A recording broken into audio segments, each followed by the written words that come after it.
एक आदमी ने बहुत ही खूबसूरत लड़की से शादी की। शादी के बाद दोनों की जिंदगी बड़े प्यार से गुजर रही थी।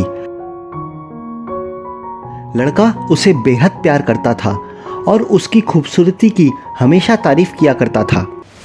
लेकिन कुछ महीनों के बाद लड़की चर्म रोग यानी स्किन इन्फेक्शन से ग्रसित हो गई और धीरे धीरे उसकी खूबसूरती जाने लगी। खुद को इस तरह से देखकर उसके मन में एक डर समाने लगा कि यदि वह बदसूरत हो गई तो शायद उसका पति उससे नफरत करने लगेगा और वह उसकी नफरत नहीं बर्दाश्त कर पाएगी। इसलिए जब भी वह अपने पति के पास जाती तो अक्सर अपना चेहरा कपड़े से ढक लेती ताकि उसके पति को उसकी बीमारी का पता न चल सके। इसी बीच एक दिन पति को किसी काम से शहर के बाहर जाना पड़ा। काम खत्म करके जब वह वापस घर लौट रहा था तो रास्ते में पति का एक्सीडेंट हो गया। एक्सीडेंट में पति की जान तो बच गई, पर उसने अपनी दोनों आंखें खो दी। वह हमेशा के लिए अंधा हो गया। पति के अंधे होने की खबर मिलने से पत्नी बहुत रोने लगी।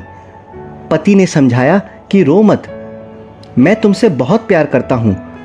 तुम कहती थी ना मेरे पास तुम्हारे लिए वक्त ही नहीं है। अच्छा हुआ मैं अंधा हो गया, अब मैं तुम्हारे पास ही रहूंगा और अपना पूरा वक्त तुम्हारे साथ ही बिताऊंगा। पति पत्नी दोनों अस्पताल से घर आ गए। अंधा पति अब पूरे दिन पत्नी के साथ घर पर ही रहने लगा। उसका काम भी बंद हो गया था, पर उसकी पत्नी उसे बहुत प्यार करती थी। वह भी पूरे मन से दिल लगाकर अपने पति की सेवा करने लगी। अब उन दोनों की जिंदगी सामान्य तरीके से आगे बढ़ने लगी। काफी साल बीत गए। इधर लड़की के चर्म रोग की बीमारी और भी ज्यादा बढ़ गई। उसने अपनी खूबसूरती पूरी तरह से गंवा दी। वह बदसूरत हो गई थी, लेकिन अंधे पति को इसके बारे में कुछ भी नहीं पता था, इसलिए उनके वैवाहिक जीवन पर कोई प्रभाव नहीं पड़ा। पति अपने पत्नी से उसी तरह से प्यार करता रहा और पत्नी भी अपने पति की सेवा करती रही। लड़की के चर्म रोग की बीमारी धीरे धीरे और भी ज्यादा बढ़ गई और अचानक एक दिन उस लड़की की मौत हो गई। पति अब अकेला हो गया था। वो बहुत दुखी था। वह शहर को छोड़कर जाना चाहता था। उसने अपने पत्नी की अंतिम संस्कार की सारी क्रिया विधि पूर्वक की।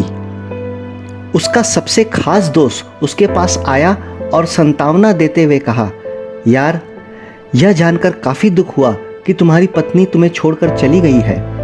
इतने साल तो तुम्हारी पत्नी ने तुम्हारी सेवा की, पर अब उसके जाने के बाद तुम उसके सहारे के बिना अकेले कैसे जी पाओगे? इस पर पति ने जवाब दिया, दोस्त, आज मैं तुम्हें एक राज की बात बताता हूं। दरअसल मैं अंधा नहीं हूं। मैं बस अंधा होने का नाटक कर रहा था। जिस दिन मुझे अपने पत्नी के चर्म रोग के बारे में पता चला, उसी दिन मैंने अंधा बनने का प्लान बनाया। मैंने सोचा कि अगर मेरी पत्नी को पता चल जाए कि मैं उसके चर्म रोग के बीमारी के बारे में जानता हूं और उसकी बदसूरती देख सकता हूं, तो यह बात उसे उसके रोग से ज़्यादा दर्द देता। इसीलिए मैंने इतने सालों तक अंधे होने का दिखावा किया, यह नाटक किया कि मैं अंधा हूं और इसी बहाने मैं अपनी पत्नी के साथ ज़्यादा से ज़्यादा वक्त गुजार सका। यार, मेरी बीवी बहुत अच्छी थी। मैं उससे बहुत प्यार करता था। मैं बस उसे खुश रखना चाहता था और कुछ नहीं। यह सुनकर उसके दोस्त की आंखों में आंसू आ गए। उसने कहा, दोस्त, वाकई में तुम्हारे जैसा पति पत्नी का प्यार मैंने आज तक नहीं देखा। भगवान तुम्हारी पत्नी की आत्मा को शांति दे। जिंदगी में पति पत्नी का रिश्ता बहुत नाजुक होता है। हर कोई परफेक्ट नहीं हो सकता, पर हमें जिंदगी में खुश रहने के लिए एक दूसरे की कमियों को नहीं गिनाना चाहिए, बल्कि छोटी मोटी कमियों में अपनी आंखें बंद कर लेनी चाहिए। यदि हमें हमारे पार्टनर की कोई कमी का पता भी चले तो उसे नज़रअंदाज कर देना चाहिए। इसी से एक दूसरे के प्रति प्यार और सम्मान बढ़ता है और इसी तरह हंसी खुशी हम अपना वैवाहिक जीवन बिता सकते हैं।